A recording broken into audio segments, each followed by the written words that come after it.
and the vote by the Senate Republicans in the Virginia General Assembly.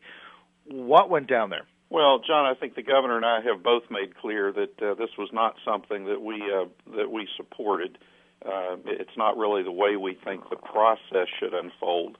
I understand the need, the desire to want to have more competitive Senate districts in Virginia from a political perspective, and certainly partisan types of gerrymandering or something that both parties have done in the redistricting process for a long period of time. But our concern here is, number one, the process.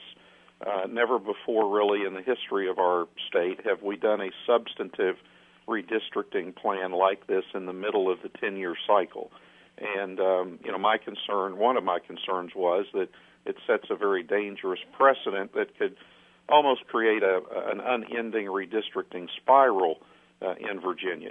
What are we going to do in 2014 if we come back with a Democratic lieutenant governor? Are we going to redo redistricting again, or what would we then do in 2015 if Republicans regain control of the Senate? Would we redo redistricting then?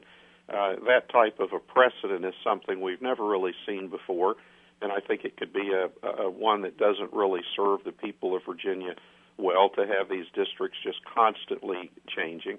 And then the second concern that I had, and I know the governor has, is that this action has really had a very negative impact on the ability of Republicans and Democrats to work together in the final month of the General Assembly session. And look, we've got some big initiatives out there, a major transportation initiative, some major reforms in K through 12 education. We've got some big decisions to make on issues like health care and uranium mining, and the list goes on and on and on. And we want the focus to be on finding solutions to those big challenges facing the state. And when you have something like this, which has really created a very deep partisan divide in the Senate, it's going to make it very difficult for us to get anything done on these big issues. So this was not something that we supported, and my hope is that the members now, whether you like the way this was done or not, my hope is that the members will be able to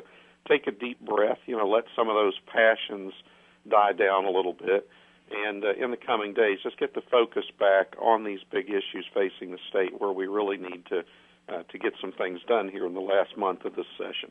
Now, Mr. Lieutenant Governor, without getting into the partisan apparatus that went behind this initiative, I do think it is worth mentioning that it passed 20-19, although there are 20 Democrats in the state Senate in Virginia. So one could say, if you look under the sheets, that perhaps Senate Majority Leader Tommy Norman knew that one Democrat was missing. They also knew that if it was a tie, you would have most likely, as you've indicated, voted it down. So do you think the timing was based on the fact that there were only 19 Senate Democrats in session at the time they put this on the agenda? Well, I don't want to speak to why the Senate Republicans chose to bring it up when they did. I think that's a question that Senator Norman would need to answer. I can tell you this. I was briefed on the proposal at the beginning of the session, and I had made very clear that it was not a proposal that I could support. So, the Senate Republican caucus knew that if it came before the Senate on a 2020 vote, it was not something that I could support. It was passed by the first, 10 days of the session, and then acted on Monday. But I don't want to speak to why the Senate Republican caucus brought it forth when they did. I think one can certainly make some conjectures about that, but I would defer to Senator Norman to discuss why they chose to bring it forward when they did.